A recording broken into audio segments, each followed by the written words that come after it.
ফুটন্ত গরম পানিতে লেবু পাতা দিলে কি হয় তা জানলে আপনি অবাক হয়ে যাবেন। এর জন্য চুলায় একটি পাতিল বসিয়ে পানি গরম করে নিন। এরপর কয়েকটি লেবু পাতা ভালো করে ধুয়ে চায়ের মতো ফুটিয়ে নিন। এরপর এটি ছেঁকে নিয়মিত সকালবেলা খালি পেটে 1 কাপ পরিমাণ লেবু পাতা চায়ের সাথে সামান্য মধু মিশিয়ে পান করবেন। এটি হজম শক্তি, প্রদাহ ও মানসিক চাপ কমাবে। লেবু পাতা অ্যান্টিঅক্সিডেন্ট ও ভিটামিন থাকায় শরীরের টক্সিন দূর করে লিভারকে সুস্থ করে। হাতের তালুতে হলুদ গুঁড়া নিলে কি হয় তা জানলে আপনি অবাক হয়ে যাবেন। এর জন্য হাতের তালুতে নিন সামান্য হলুদ গুঁড়া, একটু লবণ, কয়েক ফোঁটা সরিষার তেল এবং লেবুর রস নিয়ে খুব ভালোভাবে মিশালেই তৈরি হয়ে যাবে হার্বাল টুথপেস্ট। এটি দিয়ে দিনে 2 বার দাঁত ব্রাশ করলে দাঁত হবে মজবুত, শক্ত এবং এতটাই সাদা ঝকঝকে হবে যে আপনি নিজেই দেখে অবাক হবেন। এমনকি টাকা দিয়ে আর টুথপেস্ট কিনতে হবে না। চিনিগুড়া গাছের পাতা সকালে খালি পেটে খেলে কোন কোন রোগ দূর হয় তা জানলে আপনি অবাক হয়ে যাবেন। এর জন্য চিনিগুড়া গাছের পাতা ভালোভাবে ধুয়ে থেতো করে নিয়ে ছাঁকনি দিয়ে ছেঁকে হালকা কুসুম গরম করে সকালে খালি পেটে খাবেন। তাহলে আপনার সর্দি, কাশি, ঠান্ডার জ্বর ভালো হবে, গলা ব্যথা, বুকে কফ জমে থাকা তা ভালো হয়ে যাবে, চুল পড়া ও ত্বকের দাগ ভিতর থেকে দূর করবে। গাছের জারে সরিষার তেল মাখুন আর দেখুন কি হয়।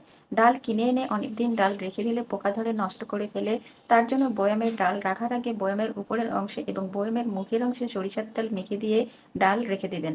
এরপর কয়েকটি রসুনের কোয়া দিয়ে বয়াম আটকিয়ে রাখবেন। তাহলে আর ডালে পোকা ধরবে না বা নষ্ট হবে না। পাতিলের তলায় লবণ দিলে কি হয় তা জানলে আপনি অবাক হয়ে যাবেন। অনেক সময় দেখা যায় রান্না করতে গেলে পাতিলের তলায় কালি বা দাগ হয়, তাই রান্নার আগে লবণে একটু পানি মিশিয়ে নেবেন। তারপর এটি পাতিলের তলায় ভালো করে মাখিয়ে নিয়ে রান্না করবেন। তাহলে দেখবেন পাতিলের তলায় কোনো প্রকার কালি বা দাগ হবে না। যাদের দাউ, চুলকানি ও অ্যালার্জি রয়েছে, কোনো কিছুতেই ভালো হচ্ছে না, তাদের জন্য আজকের এই ভিডিওটি। তার জন্য কয়েকটি পেয়ারা পাতা ও কাঁচা হলুদ ভালো করে পাটায় বেটে নিন। এরপর আপনার যেখানে চুলকানি ও অ্যালার্জি রয়েছে সেখানে ভালো করে লাগিয়ে শুকিয়ে যাওয়া পর্যন্ত অপেক্ষা করুন। আপনার যতদিন দাউদ চুলকানি ভালো না হচ্ছে ততদিন ব্যবহার করবেন। তাহলে দেখবেন আপনার চিরতরে চুলকানি দাউদ ভালো হয়ে যাবে।